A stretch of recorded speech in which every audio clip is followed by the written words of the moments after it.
Let's get started.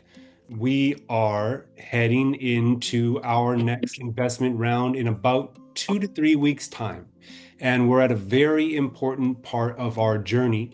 Our engineering and production team is absolutely taking off. And the main thing we want to inform everyone of is what exactly is happening on the product development side and how our team and skill sets are expanding. So, right off the bat, I'd love to introduce Steve to just give a quick introduction of where things are at from his vantage point, and then introduce our engineering team with a very important new member today. Yeah, thanks, Joseph. Much appreciated. And all those on the call, we've got shareholders, investors, and potential investors. So thanks for taking your time with us today. As Joseph has described, this is in many ways the most exciting time at a company like Innovega. You get a team that are putting new products to market. We've been baking a cake for quite some time, and now it's time for the icing. The icing on the cake is what you do before you eat it, and you get to benefit from your effort. And we're very much there. Um, and I'll go back to the baking analogy. You're baking a cake, it starts with a recipe and a roadmap. And then you need the right ingredients. You have to find them, you have to source them, you have to be fresh, and you have to get an oven that you can rely on. And then you have to be patient. And eventually you get to pull the cake from the oven and you put the icing on it. And that makes it all happen, makes it all worthwhile. And I'm often asked at Innovega, so what are you guys doing? Where are you now? And what's next? And it's very much that analogy. We started Innovega with a big vision, a clear roadmap. That was, the glasses, eyewear, beautiful, exquisite, powerful eyewear are going to be very important to everyone, to humanity. And that recipe, that vision, that roadmap is what we've been running with. And as you have that in an emerging growth company, a tech company, the first question comes to mind, but is there a customer? Is there demand? And that's when you start thinking about all the amazing things you can do. Is anyone going to eat my cheesecake? Is anyone going to use my glasses?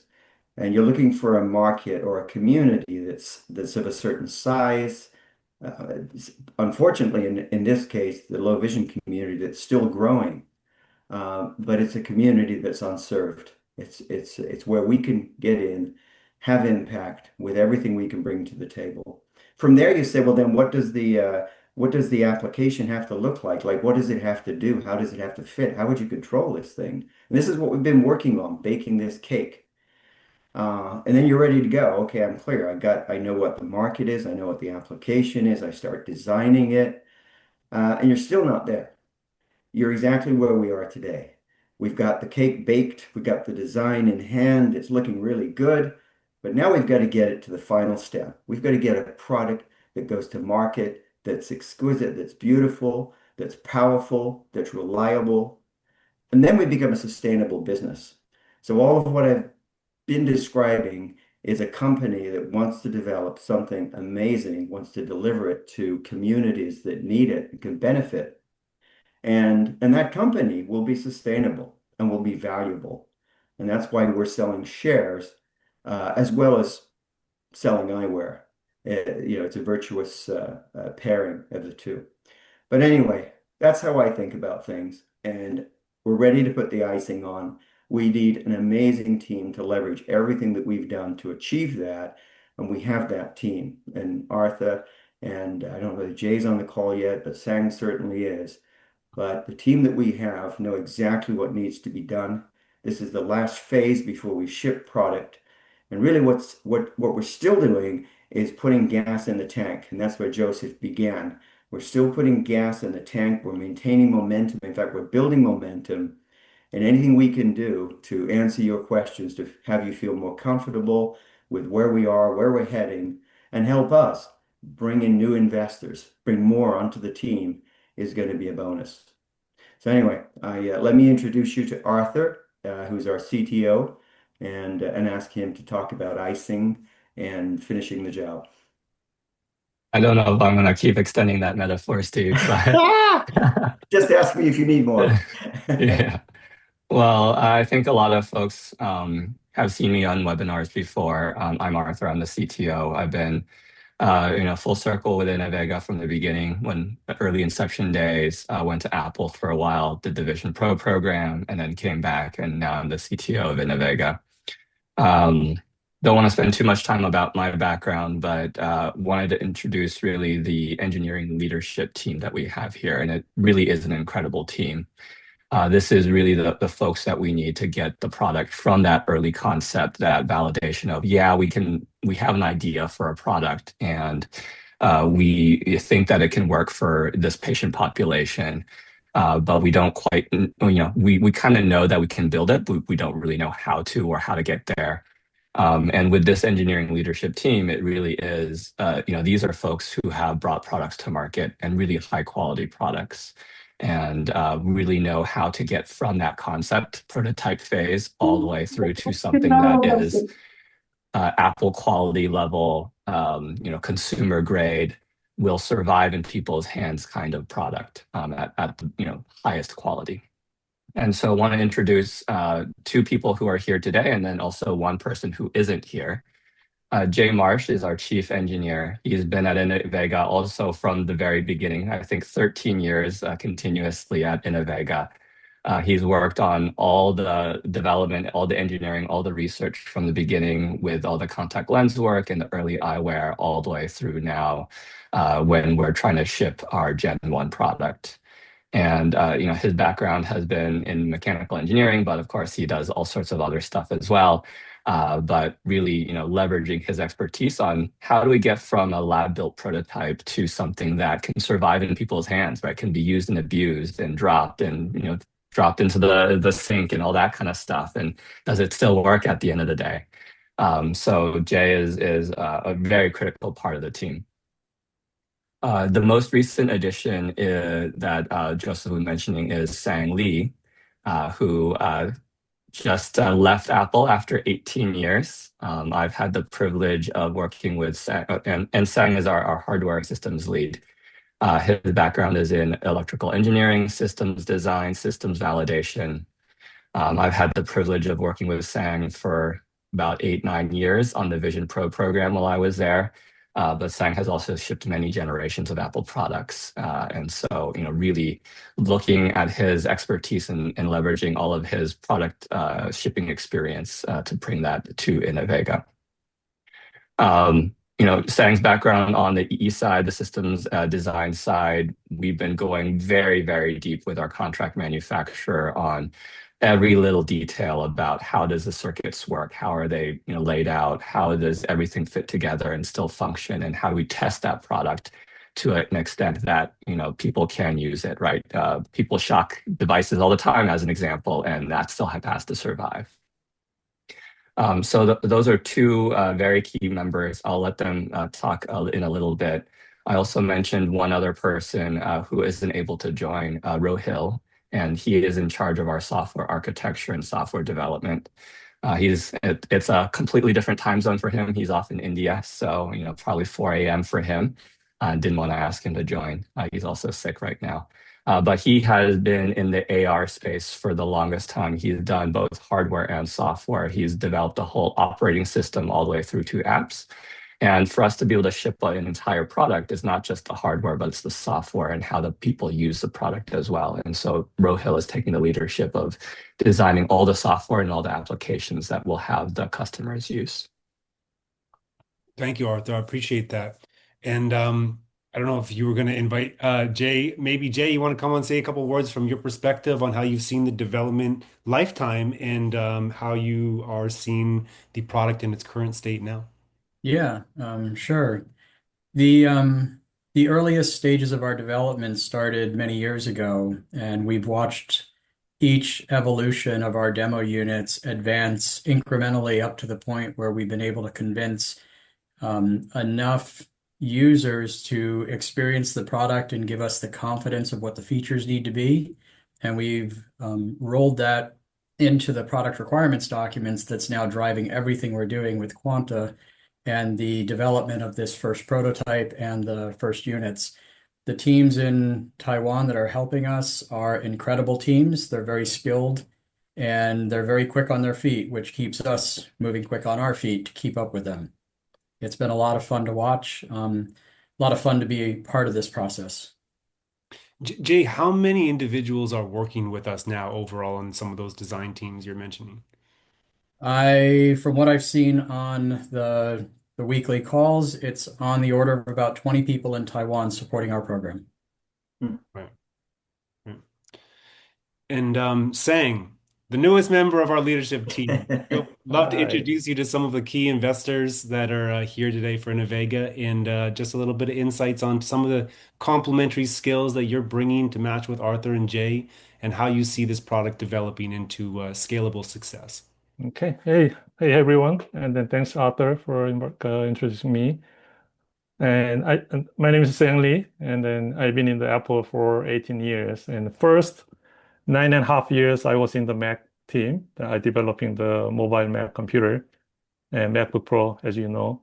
And and then I've been in the senior principal engineer and in the Mac team. And then I transferred to the Vision Pro product group, which we developed with the Vision Pro. And I've been there for more than 9 years. And I work with the author very closely. He's been in the architecture, I've been in the system EE, and then we built we call them as like a most advanced electronics ever created in the Apple history. Hmm. So I think that was the beginning of that, the wearable, the computer in your head. I think it's still a long journey, but then I really love that kind of the product we develop and we enable that kind of the technology to the consumer. So like I said, it's still early, but I believe that the Innovega team is bringing into that like a real customer very close to the people who need this kind of product. And then I really kind of respect and like that kind of the noble mission that you guys bring this product to the people who really need this kind of technology to enhance their kind of the personal life, which I think that's a great mission. So my background is system EE, and we are building the hardware. Some of you may know or are using the Apple product. So this kind of Apple product is kind of our looking is beautiful and kind of the sleek, but the inside is the kind of the tremendous engineering work is being done. So so this is the kind of how people feel the quality of the Apple product and they love once they start to use. So I learned a lot on those and then that kind of user experience and user satisfaction. So I want to bring that kind of the mindset, engineering mind, and kind of the detail to the end or the to the kind of the from product design cycle to the end of the user delivery, all kind of the engineering aspect, that kind of the mindset for the quality and user experience and user satisfaction. So that's kind of my main goal. I want to kind of bring that kind of the learning to to Innovega.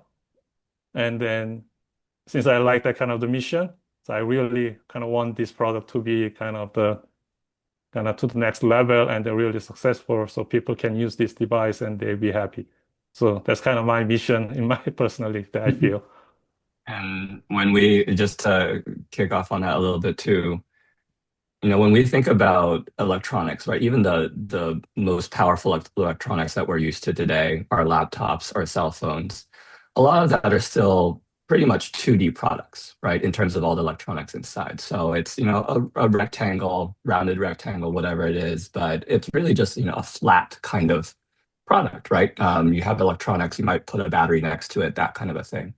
When we start talking about things that are wearable, things that are on our head, the Vision Pro, as an example, is very much a 3D kind of integration, where now it's not just on a plane you lay out everything, but we now need to take care of everything that goes and wraps around your face.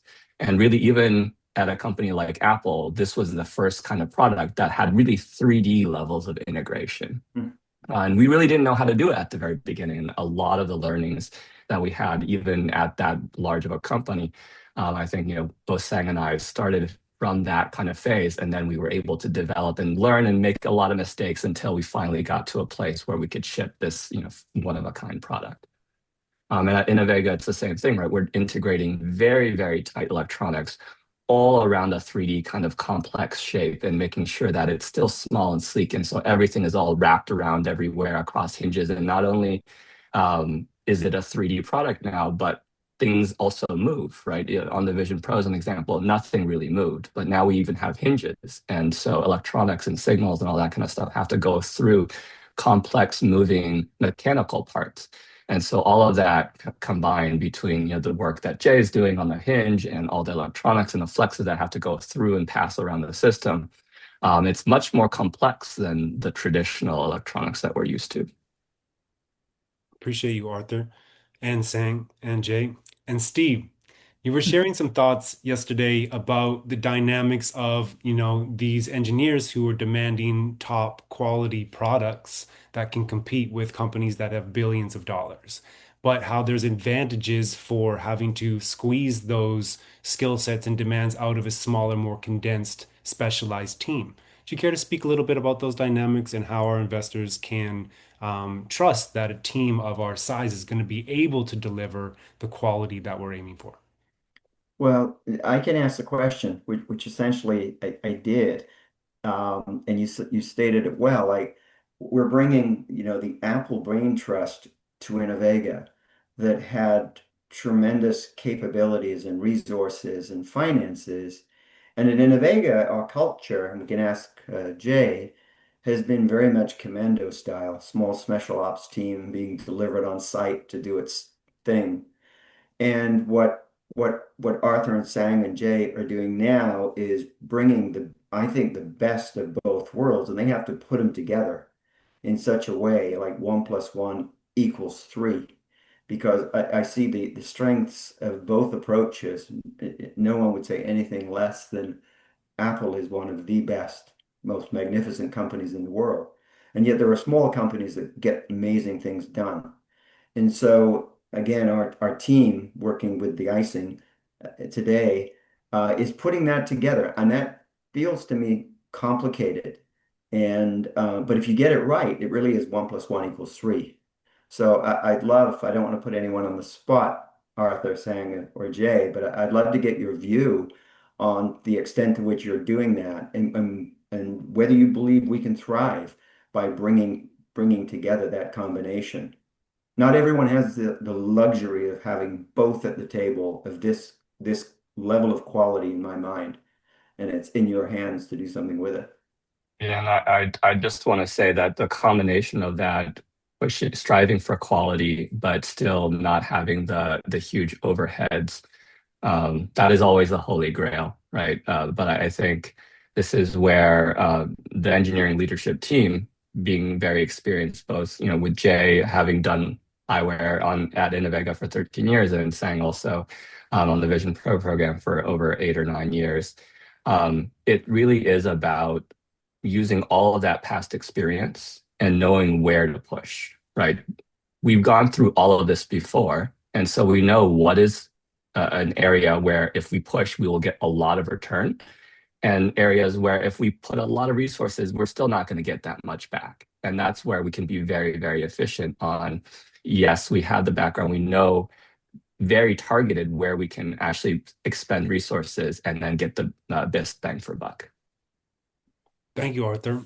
So we are going to open it up for questions soon because I know you guys probably have a lot of questions for the individual members of the team, but you can hear us talk all day about what we're doing. So I'd like, Tharko, if you're here and able to bring yourself on camera, one of our investors from early on in the days of Innovega who saw or heard about the concept that we were trying to build, may have seen one of the earliest prototypes. He just tried on our brand newest prototype, functional form factor prototype 2 days ago in Seattle. So, Tharko, if you're here, could you maybe just put yourself on camera and just share your genuine experience with putting the product on and how that ties to everything that we're saying? Sure, sure. Can you see me? I think Yes, my Yeah. camera is on. Okay. All right. Yeah. you So well. everything's true. Everything's true. It's been a while since I've met Steve, and it's been about probably a year and a half at least, I believe, when we visited the offices of Innovega down in Southern California. and had opportunity to see some of the early prototypes that the company worked on. Things had accelerated since then, and just like you said, 2 days ago, I had opportunity to see one of the first models that came out. And coming from engineering background myself, and being able to, in the past, was able to participate in product development of similar form factors and some other ones, I was I was pretty excited, to say the least, for two things: how quickly the engineering team, Innovega, was able to come up and actually produce something of the quality that I saw, the feel of the product, the weight, which I'll tell you, like, I think that both weight and feel exceeded anything I expected the team could produce in such a short period of time. And then on a technical basis, I looked at the device from different angles and what kind of consideration team had already placed onto the product.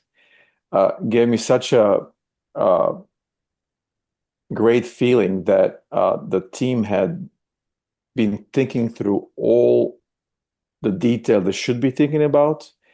And if you think about, product development and product maps, where this product and how easy it will be able to end its, let's call it, end state, I really felt it was on the right path, from both technology development, the risking of the product, and the product itself development to the final stages. The kinks that I've seen that have to be still worked through are cosmetic.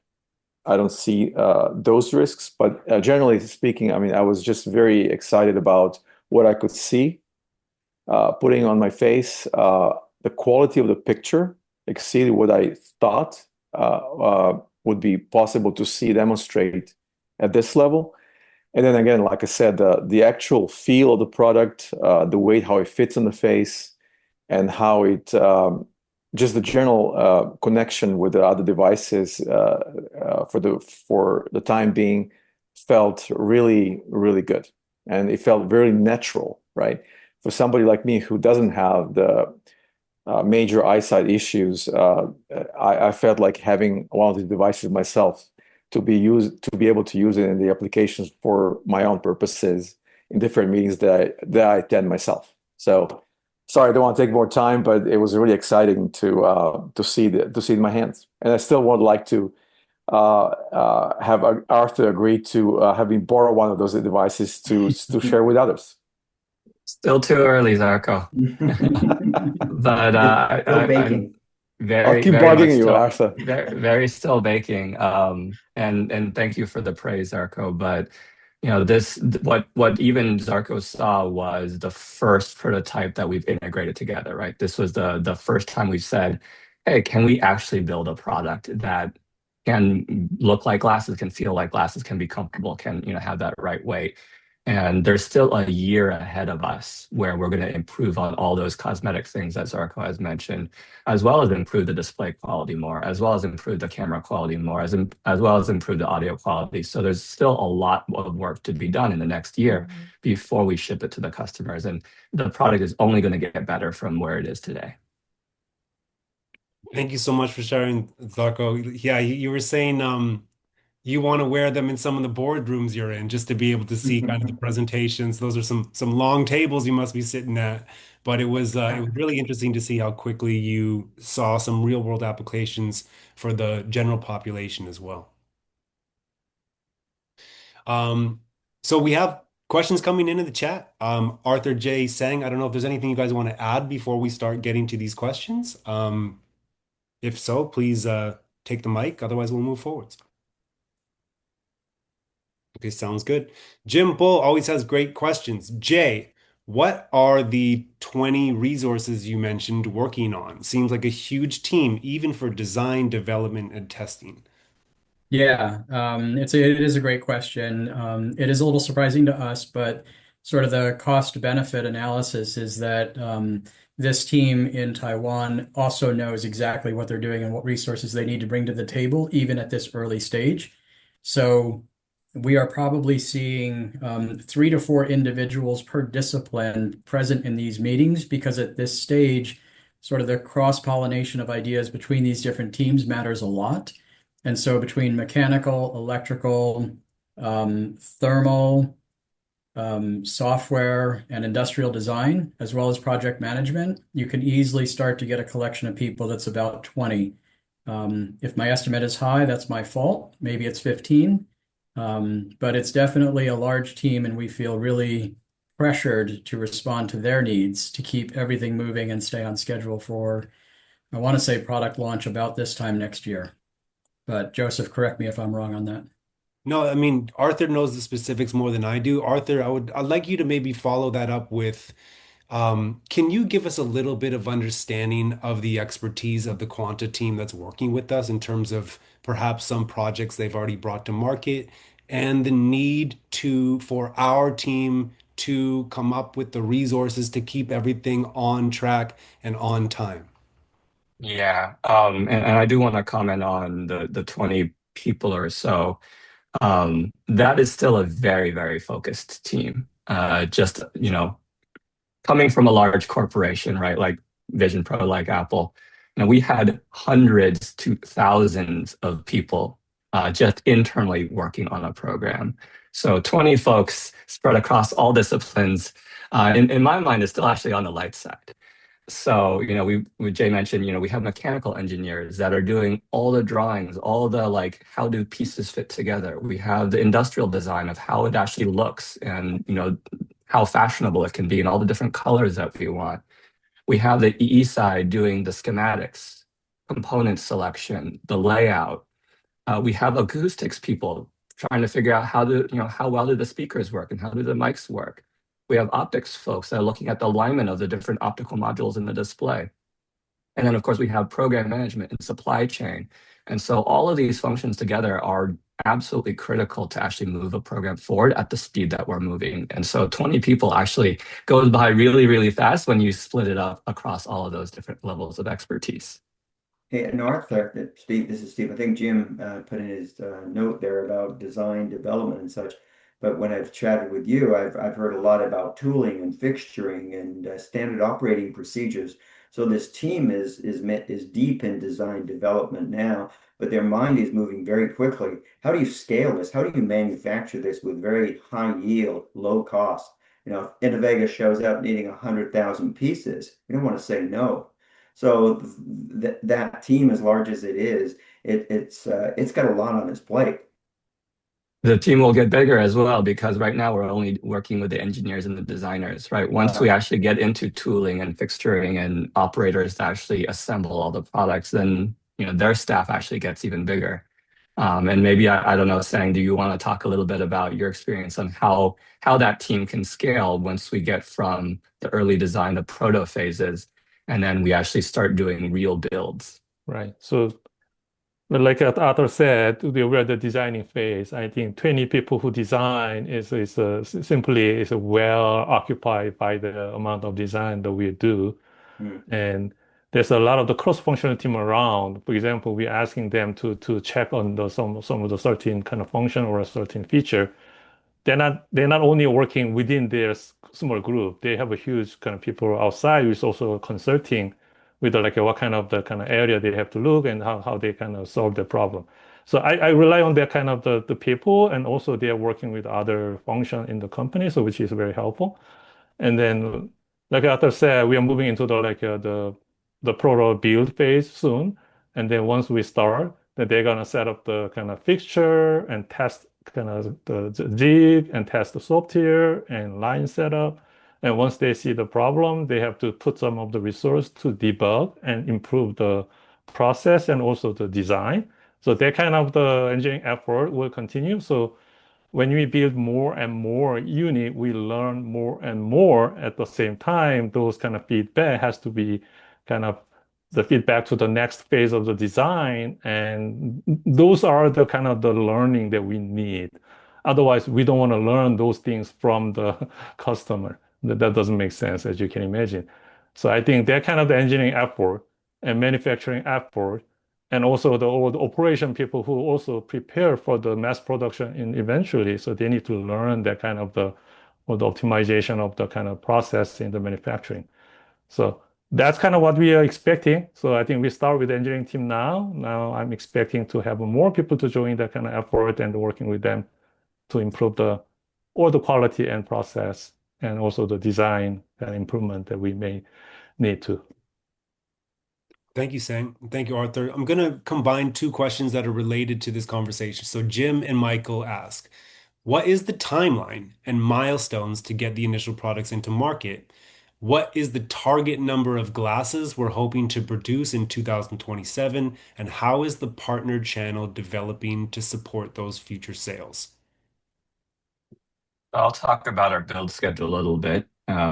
Everybody right now is working on what we're calling our second proto build. So the first one is the one that Darko saw. We worked with a small engineering design company to do that. Now we're doing our second proto build with Quanta and at much higher quality and with a lot of design for manufacturing in mind. And so that's the kind of new learning that we're getting out of this build. Those units should be available around September timeframe. And then we're moving straight into what we call an EVT build, engineering validation test build. And that's really where the engineering should stop at the end of that build. We validated that, yes, this is the product that we're going to build. And we validate that at EVT. And that's going to be at around January timeframe next year. After that build, we go to DVT, a design validation test. This is where we look at all the tooling, we look at all the test fixtures, we make sure that the product that we produce, the way that we manufacture it, is all the ways that we intend to in production. And we will take those units and we'll get those certified. Then the final phase before we actually ship is called PVT, or production validation test. And this is where we're trying to increase our yields. We're trying to improve on our units per day or units per hour in terms of how fast we can crank out units and then their overall quality. And after PVT, we are really just getting faster and faster and more efficient at producing units. And that will happen at around this time next year, around August time next year. And thank you, Arthur. And Steve, perhaps you could help us understand, like, how are we continuing to work with this partner to support those sales? From a executive standpoint, what does Innovega need to do to keep up with that pace of movement? Are you referring to the bringing resources to the table?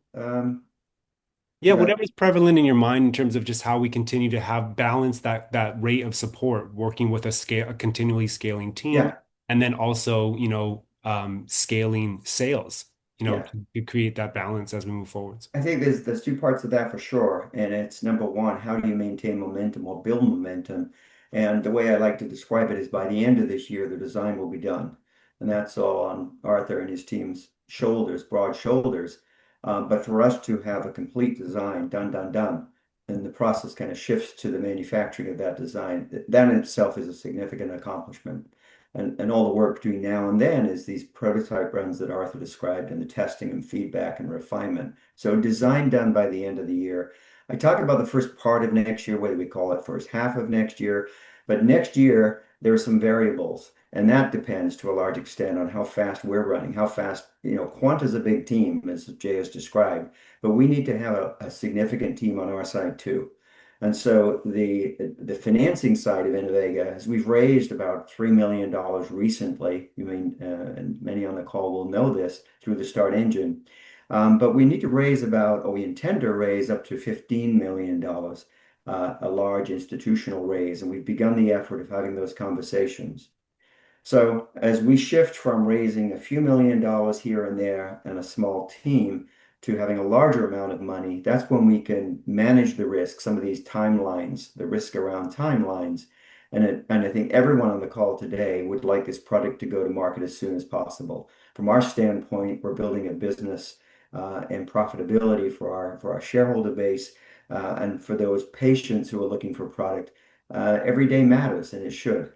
So we're perfectly aligned from that standpoint, but it goes faster and more reliably as the company continues to build its team, some of which is a good deal of which is based on building capital.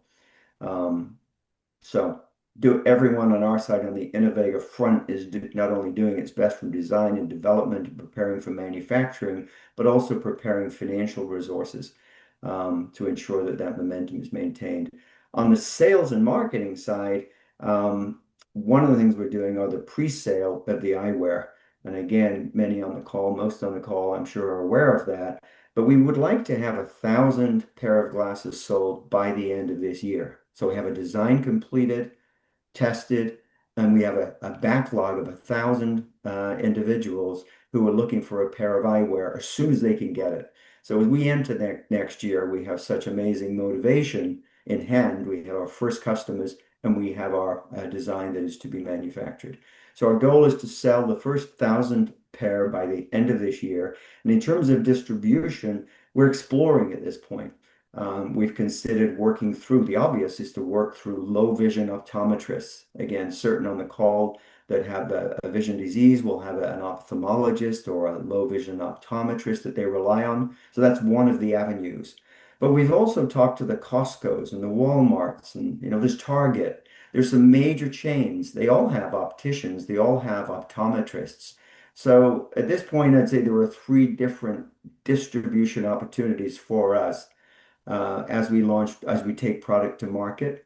None of them is the clear winner. None of them is the clear loser at this point. In many ways, we're excited that we've been able to offer 200 pairs of glasses, pre-sell 200 pair of glasses to this market that we're intending to serve, really without any advertising, the usual advertising and promotion. And that gives us some encouragement. So we will be thinking hard about distribution in the fourth quarter of this year. Appreciate that. And for Yeah, those that might have to jump off before we finish the rest of the questions, can you just really clarify the role? We're going into another Start Engine campaign in a couple of yes, weeks. We're going to raise approximately another 3 million as quickly as possible. correct. Can you help us understand what this specific raise is going to do for the company and why this may be a beneficial time for investors to participate? Right, yeah. And I'll clarify exactly. The clarification is we've raised a few $1 million on the Start Engine campaign. We continue to build our shareholder base, and we closed that off a couple of months ago. We're going to open another very similar campaign, and that continues to keep the engineering side of our company well financed. And so the $3 million, roughly 3 million raised, have been used this year and continue to be used this year. But the next $3 million we raise will do all the things that Arthur was describing. We'll take him through the end of this year. The $15 million, which is very separate from the Start Engine, is when you bring on the large amounts of money for all of the so-called working capital as you prepare the product for market, the marketing, the sales, the operations of a company, etc. The campaign that we're opening now is very unusual in that it's a relatively small campaign for those who wish to join us before we finance our company in a far more significant way. And we're offering up to a 40% discount. So our intent is to open this campaign with Start Engine, have many of the existing shareholders that we have. We have, is it 3,000? You would know, Joseph, or more? 4,400. 4,400 shareholders already. And what we're anticipating and hoping is that a large portion will come back, will participate in this next Regulation CF, as it's called, crowdfunding campaign, enable it to fill that over the coming months. And really as a consequence of our desire for that, we are offering these significant discounts. So there'll be a nominal price per share in this crowdfunding campaign. If you reserve within the next 2 weeks, not a commitment, not binding, but just get your name on a list in the next 2 weeks on this next campaign, you'll basically be given 10% extra shares when you invest or if you invest. Going beyond that, if you then do make an investment, $500, $5,000 in the so many weeks that follow, you'd get another 10% of these inexpensive shares. So what I'm suggesting is that we'll open another crowd fund. We're eager to keep this low level of capital coming in to Innovega for Arthur and his team. And as a benefit to those who will participate in that, we'll offer a very substantial discount. So it's an extremely good time to continue to participate in Innovega from my perspective, and for that reason. Thank you, Steve. I appreciate this. I'm going to get back to the questions just to clarify Yeah. what Steve was saying with the bonuses. There's tons of share bonuses available next round, up to 40%. So, like he said, if you reserve now before the campaign launches, which is going to be in a couple weeks, you don't have to put any money down. You get 10%. That can stack with, if you're an existing Innovega investor, which about 99% of you are, you get another 10% bonus immediately. If you invest in the first 2 weeks of the campaign opening, you get another 10%. So immediately you're already at 30% just for being who you are if you reserve today. And then there's tons of amount-based bonuses that can easily get you to 40% from there, including if you're a Start Engine member, there's another 10%. So it's very easy to get to the max bonus share of 40%. But we do encourage you to reserve now to just guarantee you get the best possible rate. So if anyone has any questions, put that in the chat. In the chat, I put a link to the investment page. It's the same link as it was for our last campaign, but that's where you can go and just reserve and lock that bonus in. Okay, so there's questions all over the place. We'll move through them quickly just from a timing perspective. One person, Zoom user's question says, is there a contingency for theft? Blind people seem like easy targets. Perhaps having traceable glasses may prevent that. Zoom user, I paraphrased, but I hope that's what you mean. Arthur or anyone on the team, care to respond to that? Oops, sorry. I have a little bit of a cough. Um, I think the goal that we have on the engineering side really is that these glasses are so comfortable, so fashionable that they're wearing them all day long, right? And so, in that sense, if it's on your face, it's much harder to steal than if it's, tucked away in a bag or anything like that. So, our goal really is that this is the go-to pair of glasses that a person is wearing all day long. Aside from that, these glasses are powered externally. So if they are stored away, then they're unpowered, and that's where it's going to just be harder for us to be able to do any sort of thing like Find My. But normal cell phones and things like that, we will be able to trace the cell phone part of that product. Thank you. Randy and Nancy asks, how many individuals with vision issues have actually tried the early prototypes, and how many have tried the form factor pre-production units? Arthur. Ooh, I'm actually pretty bad at remembering how many people have gone through, but quite a few folks. Early on, we tried to get quite a few different types of conditions in. So folks with juvenile retinoschisis, AMD, Stargard's, albinism, we've tried to cover a whole gamut of conditions. Now that we have these early prototypes, now we're trying to focus down a little bit more. So bring in, for instance, a lot more people of one condition and do some comparisons to see, different severity levels or different use cases, or how the condition might change between different people, even though they have the same condition. So now we're just getting a lot more targeted, and hopefully also bringing in a lot more people now that this is a lot easier to use. Yeah, and from my knowledge, and Steve, please correct me, I think only literally 2 or 3 people have tried, low vision people have tried the brand newest prototypes, and approximately 30 to 40 tried previous prototypes before that. Is that about accurate, Steve? What's super accurate is that the prototypes have transitioned significantly, and you're right. We started, and it goes back to the university, the independent labs at Ohio State University. They tested a group there that were vision impaired, legally blind across the full spectrum of diseases. So I think Arthur said it reasonably well that we've tested across all diseases, and I was talking to our low vision optometrist, and we've tested 2 to 3 in each disease category, as AMD and diabetic retinopathy, etc. And you're entirely right that it's only in the last 3 months that we've been introducing the latest form factor. So the comfort, the balance, the use.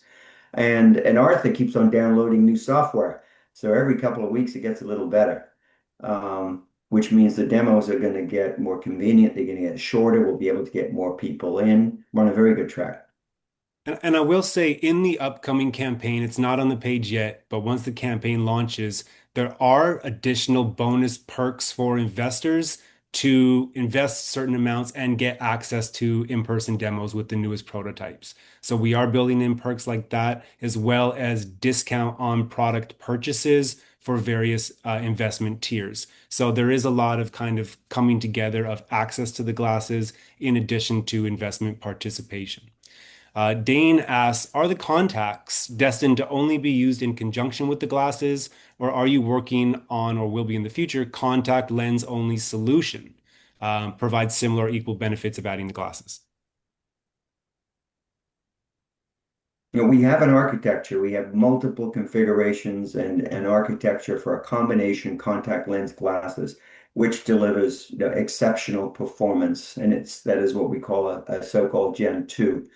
We also have opportunities for us to develop it for those with low vision contact lenses only. But the notion of putting an entire display system in a contact lens is not something we embrace. Others have done that. They've taken that approach. They've attempted it and they've failed, and it's never been considered very wise. So I think, and Arthur, you can add, but as a team, we really feel that incredibly light, cool, comfortable, powerful eyewear is the right conduit, the right connection to the human. And us enabling it with a contact lens is just making that eyewear more powerful. Now, if you want to come back in 7 years and say, you said you'd never do anything with a contact lens alone, you may get me because as we sit back and think about it, there may be opportunities. But we've got plenty on our plate for the next 5 years between our generation one, generation two, both of which are eyewear as we know it today. Beautiful. So the contacts that we have in the pipeline are generally going to work in conjunction with glasses themselves, correct? Correct. Okay. Shandu says, thanks for your innovative technology. A friend of mine has retinal reattachment surgery. She has a wrinkle in her retina caused by macular pucker. Because of this, she has double vision and shadows, currently uses prism add-ons.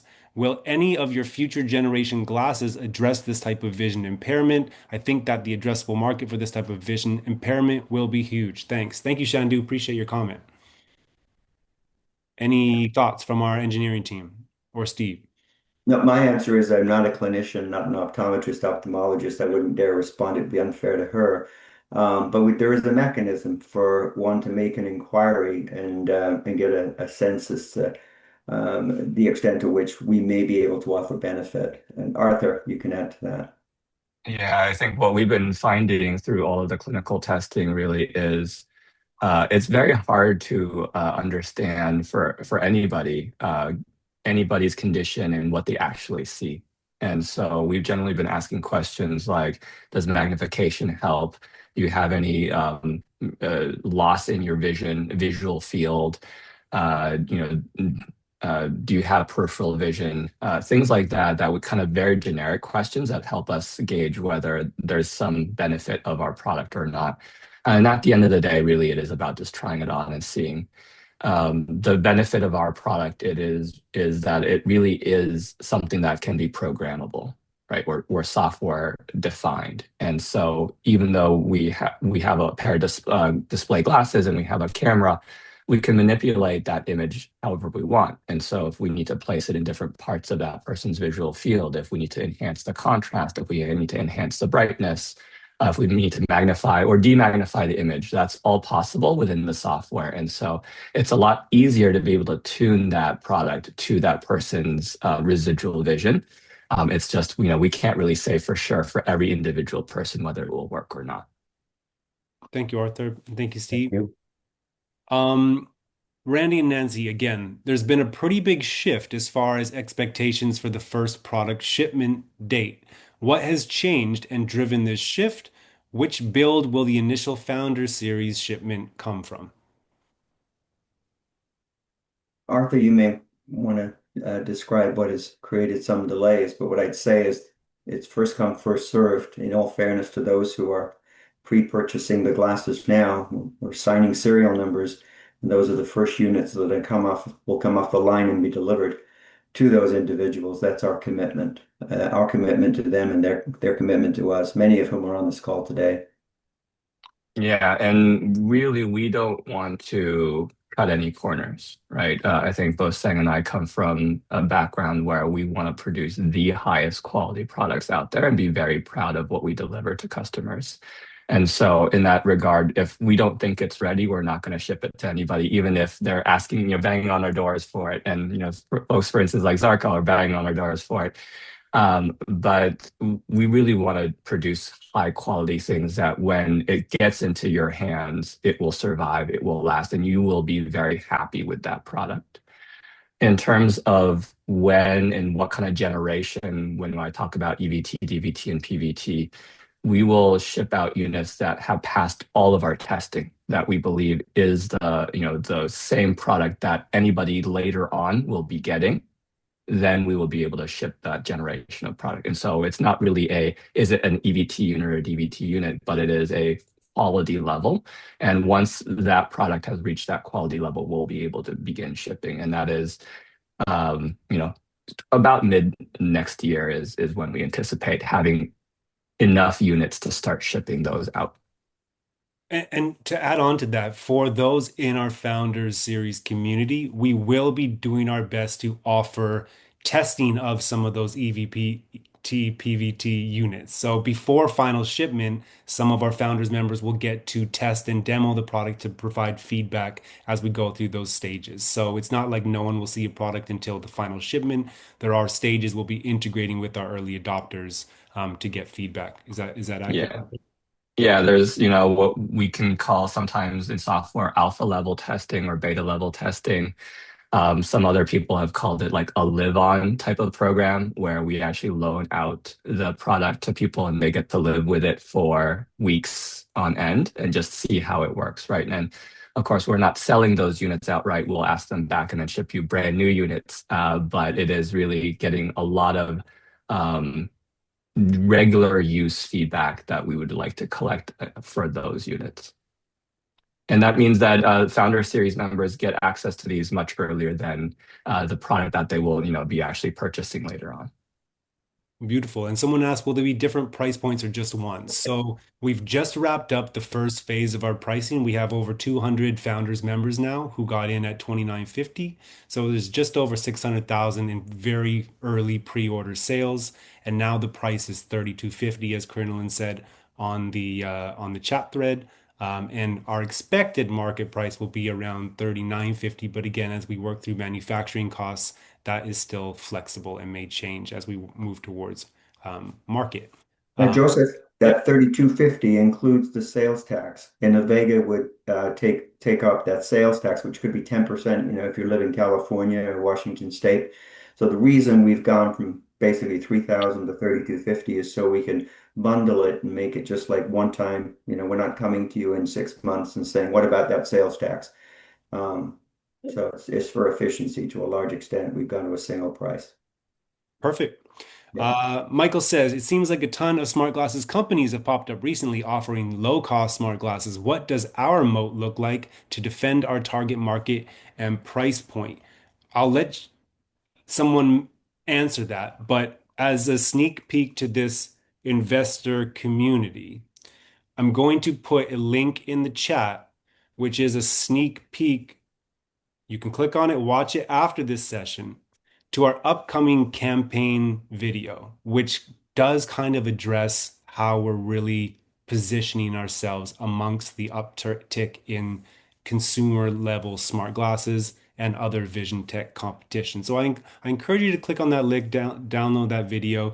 Don't share it publicly, but that will give you a little bit of an understanding of how we see Innovega a little later on. So Arthur, maybe you want to take that question right now, or Steve, on how we're positioned compared to low cost kind of consumer smart glasses, if you will. I'll offer the Yeah. metaphor. It's apples and oranges because that's sort of my job, and I'll pass it to Arthur, who can answer it more completely. Oh, Arthur. well, so I think the question was really about the consumer level products, but I think there's really two category of products out there that, people might be looking at. One is all of those consumer grade smart glasses out there, and then the other are all the other low vision like products out there. And so I'll address the consumer products first. Really, there isn't a consumer product that will work for people with low vision. Most of the smart glasses out there that you hear of today that are priced between 200 and let's say, $700, they're really smart glasses that have a camera and a connection to a phone. And that's pretty much it, right? Sometimes they have speakers as well.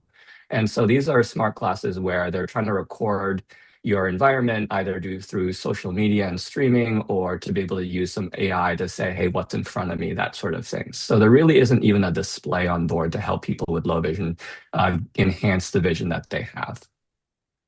The very few consumer products out there that actually have displays, they're not really built for people with low vision either. And so it's two of the most notable ones out there, the Meta displays and the newly launched Snap Specs, they're not really made for people with low vision. The Meta display only has one display that's only 20 degrees field of view. It's very small in front of one eye. And so, the software is not really built out to help the people with low vision either in that kind of a scenario. And so that really isn't a product that will fulfill the use cases. And right now, even though it's $800, Meta is not making any money off of this. They're actually selling at a substantial loss, even at the $800 price point, and they only have one display. The other big launch, actually a couple weeks ago, was the Snap Specs. That's actually selling at, or they claim to sell at around $2,200. So that price point already also immediately jumped much higher. That actually has a pair of displays, but if you look at that glasses, they are huge. They really cannot be considered glasses. They're almost goggle-like form factors, and they're super, super heavy. At least double the weight of our product. And so this really isn't a product for people to be wearing all day long either, right? It's twice as heavy, it's gigantic. And the price point is actually pretty close to ours as well. And they don't have all the software and the features that to actually help low vision folks. So really there isn't a good consumer product out there that can help people with low vision. Now, for the products that actually are trying to help people with low vision, they aren't glasses form factor either, right? They're priced much higher than we are, but they look like goggles. They don't look like glasses when they're fit on the face, or they're literally are VR goggles where you actually get blindfolded and you can only see a small portion of the screen, a small portion of your environment. And so, those are just not good solutions for people with low vision, but still cost just as much. Arthur, I appreciate that. And again, that is very consistent messaging with kind of the video we've just shared. So it's a really unique, go-to-market strategy, a combination of vision tech and usable functionality, form factor that no one's been able to do yet. So we really feel confident that we're going to be the best in breed technology, as Steve likes to say. Jim asks again, and this we kind of addressed this earlier, but I'd like to just address it one more time. Early purchasers paid for the glasses whenever they did. He was August 2025, with the expectation to see them in 2026, and we've been hearing later dates. Prepaying 2 years before delivery is extreme. Maybe the effort was premature. More delays, extensions will have negative perception for future or reoccurring investors. So again, we kind of have addressed this, but maybe just one more time, could we just address this directly in terms of why that delivery date keeps getting pushed back and how we can address possible negative perception from those in our investor community? I will say that, and this may not be enough for Jim, but in as much as the date, if you will, has been pushed back, if Jim got in early by the sound of it, he would get his glasses before someone else. And whether it's a week before, a month before, 6 months before, we don't know. But that is one of the benefits that we believe is important to those buying. That the sooner you buy, the sooner you're in line, the sooner you get your glasses. And it's true that we cannot pinpoint to the month, even to the quarter, because the certification is various steps that we can't predict or can't control. But we can, in fact, offer the fact that those who purchase early get product early. And I think that's a really important consideration. And I can also say that raising the money faster will help mitigate time-related risk. So how much it would pull it in, I can't say, but I can say this money raising that we do is sort of not optional for a company. We don't have substantial sales today. So the way we maintain our momentum and the way we accelerate from it is to raise this money. So from a standpoint of what resource or what approach we take, I think it's the right one, which is you raise money as you can, when you can, how you can. There was a question about dilution, and you'll notice that Innovega has always raised money at a slightly higher price than last time around, and that limits dilution. If we were selling shares at $3 last month, and now we're selling them at 50 cents.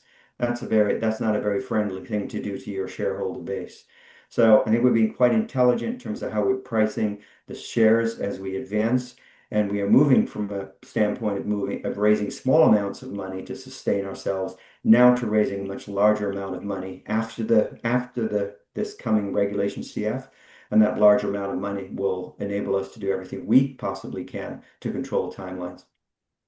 Thank you, Steve. Jim and Randy, you both asked about dilution. So if that was sufficient, great. And if you have a follow-up on that, feel free to ask. That's why we're here, is to really connect with you where you're at and make sure that we address any concerns you have. Or in a separate call. If someone wants a financial call, if there's a small group of them, I'd be pleased to do that.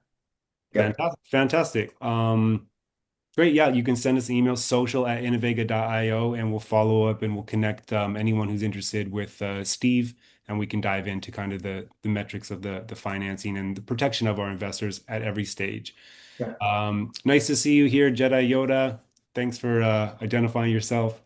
Shandu asks, what is the process to get more information on whether your products can be tuned for our particular visual field challenge? Can I submit a query? And she addressed that to you, Arthur. Yeah, I think probably the best is to email our clinicians, and so that would be at clinical@innovega.io, and there. Is it clinical or demo? Is it I didn't know we had a clinical. Sorry, I didn't know We have both. Okay. We definitely have. We have both. Okay. So then maybe you can email both clinical@innovega as well as demo@innovega, and someone will be able to get back to you about your particular condition. I think for all of that, though, really for even our low vision clinicians, it will be a guess, right? And that's because they haven't seen you personally, they haven't measured you, and so based off of a brief description, it's always going to be a best guess. The more information you can provide, past history with your low vision, your own low vision optometrist, those all help us gauge it a little bit better. Two aspects of that, Arthur. What I've seen is a person will say, I have AMD, and then our low vision optometrist will say, you've also got XYZ going on, some of the field damage or wet AMD versus dry AMD. So some of that shows up, and that's why you can't be entirely sure. The second part of it is this is a very programmable device. The existing, for example, bioptic telescopes are a fixed piece of prism telescope that you attach to a pair of glasses, and that's it. It does something very specific. Given that we have so many parameters that can be adjusted on the device, it offers the opportunity to offer more benefit to a large variety of conditions and degree of severity of conditions. So there is a level of uncertainty if a person commits to a pair of glasses now, they get in line and they get earlier than if they delayed that decision. And if those glasses just don't work for you, they are refundable. The last thing we want is for you to have, something sitting on your table that's not useful for you, a doorstop, as they say. That's not our intent. So we're doing everything we can, I believe, to enable folks to get glasses early and to test them early, and then to make a decision. But if you think about the the testing that I've experienced, and I've probably been out participating or at least available for 90% of them. I'd say that of those that I've been involved in, we've only got about 20% where the individual said these will not work for me.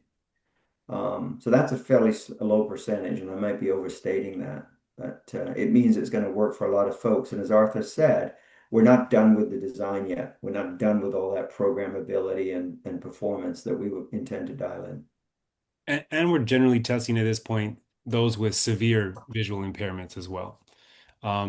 Someone asked, can you mention the glasses donation program for the needy? Corinne, you're on the call. Would you like to maybe come on and talk a little bit about the new sponsor program?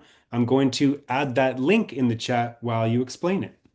Sure. Yeah, absolutely. So we are giving an opportunity for folks to be able to basically, make a donation, and the donation that you make is um, tax deductible. And those glasses will go to people every single day. We talk to people who live in the low vision community that just need these glasses so badly, but don't have the means to do so. So we're giving an opportunity for investors to come in and help others get these glasses. So we've created a whole landing page for this. I highly recommend you take a look at them. There's different levels that you can sponsor at. You can sponsor at 1 pair, 2 pairs. We're currently looking into other options of having, like if you sponsor a certain amount of pairs, you get your plaque, a plaque with your name on the wall at our lab that just says that you have sponsored these pairs of glasses. So we're still building out the program, but there definitely is an opportunity to be able to sponsor, and that will be a tax deductible donation. Beautiful. Is that enough, Joseph? I know That's, we're still building it out, and that's perfect. That's I'm perfect. happy to answer any questions, additional questions you all might have. And of course, you can set up more time with me. But yeah, that's the gist of it. I, That's I think the perfect. neat thing there is it's not something we invented. This is a response to either those, as you described, Corinne, who clearly need them, and they say, I don't see me ever being able to afford a pair of glasses. That's Then right. you've got others who've said, and what more can I do? I can buy some shares in your company. Sure, I'd like to make a few dollars on some investment, but is there anything else I can do? Yeah. And we've mentioned this to them. There's an openness. So I hope we're responding to a need, but I get the sense that we are. And Carolyn, you've done good work moving this along so that we're in a position to actually start taking those commitments. Yeah, and Yeah, and that's spot on. It really has been based on feedback and people saying, "What more can I do?" Like, I got Yeah. me the glasses, I made an investment, but is there anything else I can do? Can I help somebody else get a pair of these glasses? I know I want to give somebody else, the gift of hope. So yeah, spot on. I put a link in the chat, which is to schedule a one-on-one call with Corinne. If you want help making an investment or just have questions about participating in the next round, she's the perfect person to do that. Or you can ask her about the sponsorship program. She's the perfect person to have that discussion with as well. So there is a link in the chat. I encourage you to click that before the meeting ends so you have access to a one-on-one call with her.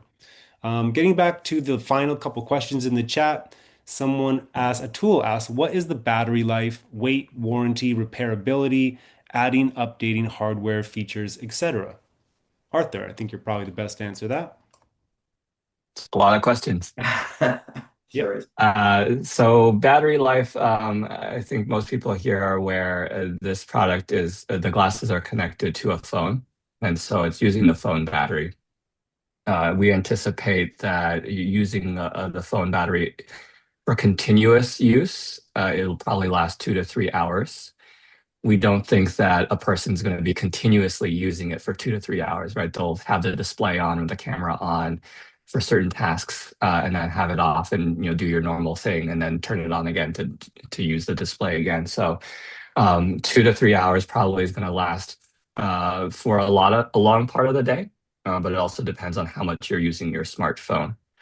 The other part of that, though, is you can add on battery packs. And so, for example, now there's all these Qi charging wireless battery packs. You can put that on the back of your phone, and you can infinitely extend the battery life of that product. And so, very easy to get to all day usability.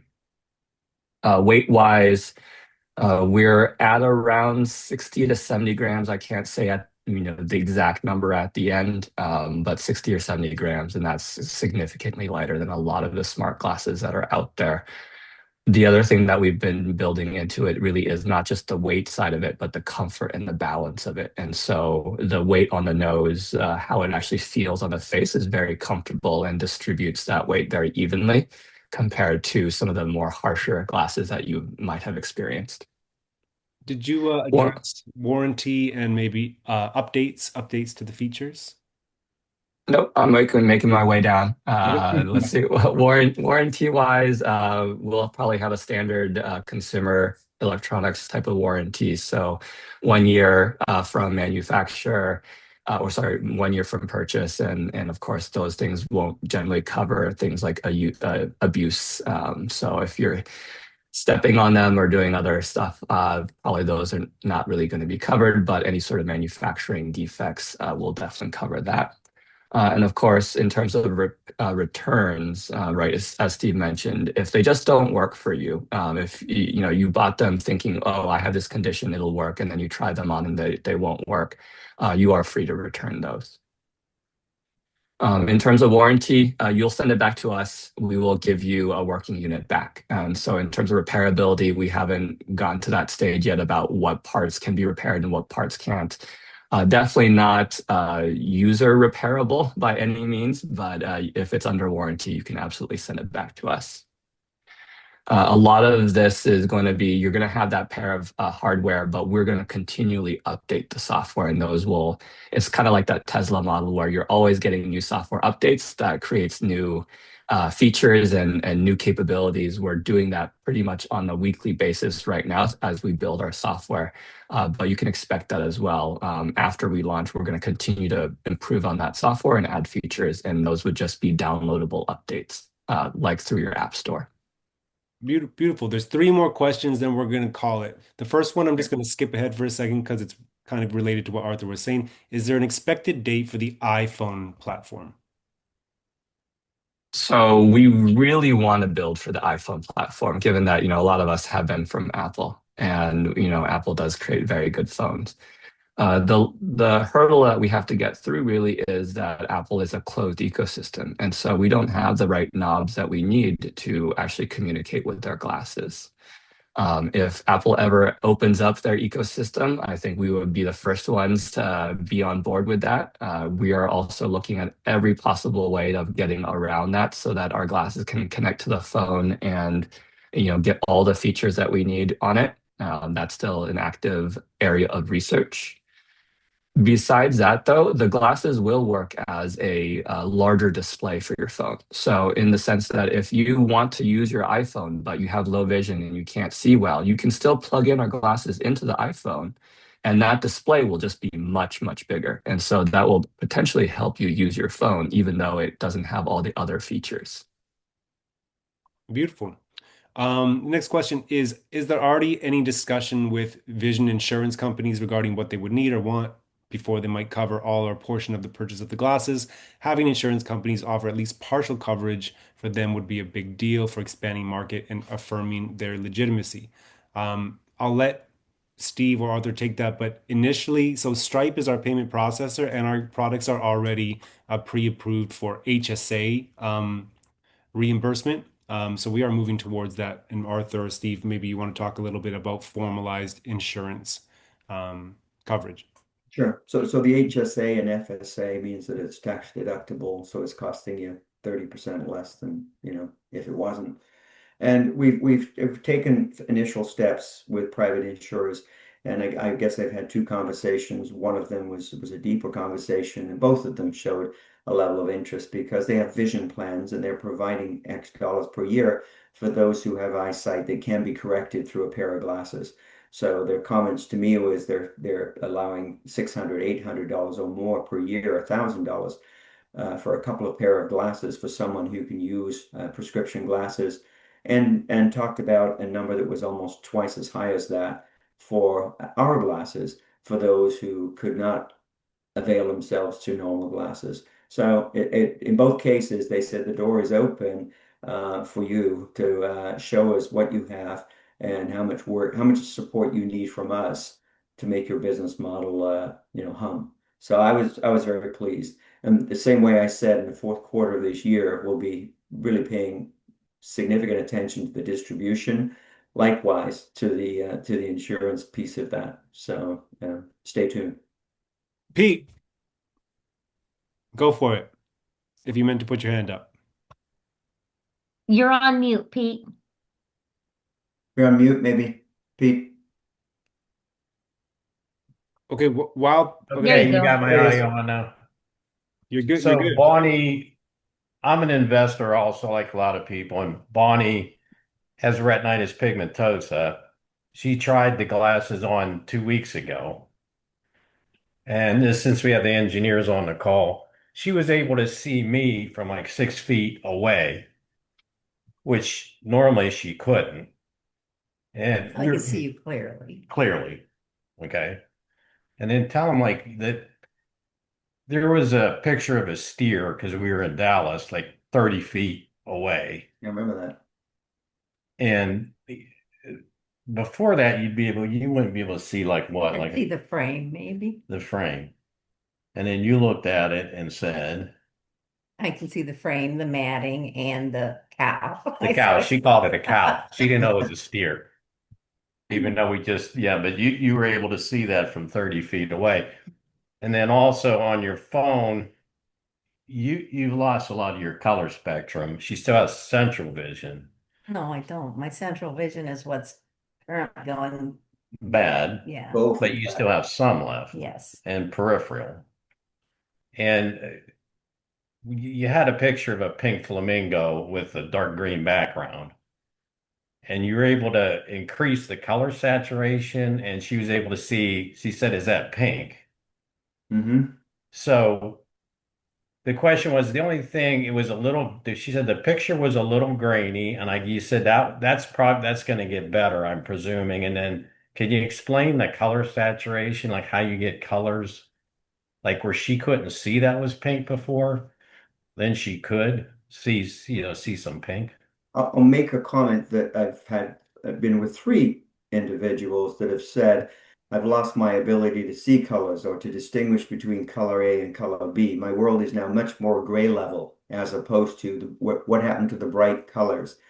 And I think what I explained to you is that we'll have adjustments on our display. And again, Arthur or Zhang jump in to be able to make colors more saturated. So on your TV, you can set up your TV to have more saturated colors. So you think about our glasses, it's like a very high performance television and with digital adjustments. But Arthur, if you're understanding that, or Sam, if you want to jump in, but that was the issue. Do we expect to be able to offer that type of adjustment? And again, these are for challenges that weren't anticipated. In other words, a person might say, I have AMD, and the next thing we might find they also have difficulty with colors, and they also have difficulty in low light conditions. So what's exciting for me is the ability to personalize our display component by adjusting them makes it a much more powerful product. But Arthur, you want to jump in on any of that? Well, it's just great to hear that, all the stories that we hear of folks trying out the glasses and it improves their vision. I think that's why we come to work every single day. And so thank you for sharing that story as well. Thank you. We really just are here to try and build glasses for you, really. It is that important to us. In terms of what Steve was saying, right, it really is programmable. And so when we talk about whether you need magnification or sharpness, or you need it brighter or darker, or you need to increase saturation, increase the colors, or as some people would want to change the colors, we could invert the colors, or we can change green to red or whatnot, right, depending on what they need. All of that is programmable in the software, which is why it's so powerful that we can try and help people with a variety of different conditions. the way that we actually get increased saturation so that you could actually see that pink is two things. Well, one is we actually chose a display technology that has very vivid colors. And so when we talk about other consumer electronics or consumer glasses out there, a lot of them are not choosing that kind of a display technology where we can get those very, very vivid colors. But we did choose that. And then the second thing is really on the programmable side, we can change the saturation of the camera feed. So if you're actually, looking into the real world and magnifying that, we can change the amount of saturation that you have. And so some people might prefer less and some people might prefer a lot more, and we can change those colors up. Beautiful. Thank you, Arthur. One very quick question. Is it one size fits all? We'll be launching with an adult medium and an adult large size. And Arthur, you've personally tested the adult medium on your child. So it seems like the adult medium could fit children maybe as young as 10 or 11. Is that accurate? Yeah, I wanted to make sure, because we also sometimes test kids in our lab as well, that they do fit and that they can see the display. And so tested out on my daughter as well. It looks big on her face, right? And I think that's expected, but she was able to see both displays just fine. Really, we tried to extend it as much as we can to fit as many people as we can. But we do have those two sizes at launch. Beautiful. So last question from Randy and Nancy is, do you have white papers on the results of testing against all of the different conditions you have tested against? We haven't put together any of white papers. All of the data that we have right now are internal, but we do share some of the captures, the videos, and the testimonials that we have of folks before and after. And so, we try to capture some of those sessions as well. And those are the actual testimonials that you see on YouTube and on our social media posts. Those are not paid actors. Those are people that we just bring in and they have an experience and we capture some of their responses. So I think those are probably more powerful messages than the white papers that we produce. But there is, Steve, maybe you want to talk about the OSU papers that were published a couple years ago on the initial prototypes of the Gen 2 systems? Yeah, is that on your website? We had a group at OSU, the College of Optometry, which is kind of the gold standard when someone claims they have a new contact lens or a new prescription, a new pair of glasses, and you go to Ohio State University, and they tested vision impaired, legally blind in a group, and they measured before and then they measured after. And that happened to be with our Generation 2 with a contact lens. And they were so excited that they published that. They went to an international conference called ARVO and they presented it at that conference.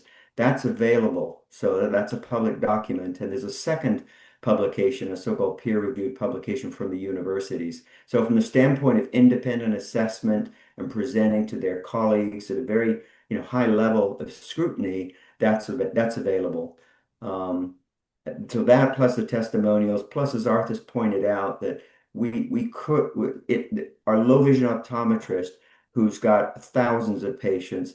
As long as we can be efficient, for us to have him return to a person who says, I've got these conditions, what do you think? I think we should coax him to be able to respond. He can never say for sure, and that was Arthur's point. But I think he can feel quite confident and offer some sort of a response. So I want to dig into that a little bit. I want to make a last comment with Pete. Corinna Lynn is reminding us because I was at the demo with my colleague Corinna Lynn and yourselves, and it was after the demo where you had commented about some of the graininess when it was super magnified, where we discovered that there was a lens in that prototype that we had that was not good. And that lens was actually taken out, and we got much better performance after the fact. So it just shows, I mean, literally on a weekly, monthly basis, the product is improving. And it's through taking time with folks like yourselves and giving us that feedback. So thank you again for coming to see us, taking the time. Thank you. Yeah, absolutely. I am also uploading the study that Steve referenced from OSU in the chat right now, if anyone wants to click on it. And I think we'll wrap up. So as always, please reach out to us if you have follow-up questions. Stay in touch as we move towards this next round opening. Exciting times. Appreciate all the engineering team for being here with us today. And thank you to our investors for supporting us, making it all possible.